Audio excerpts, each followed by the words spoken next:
Bababad natin sa tubig yan 3 oras, yan ay mamamagana ulit.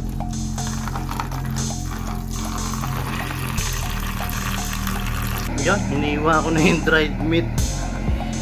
Bababad ko uli sa tubig, parang mas mabilis pagka nakahiwa na eh. Ilagyan ko na uli ng mainit na tubig.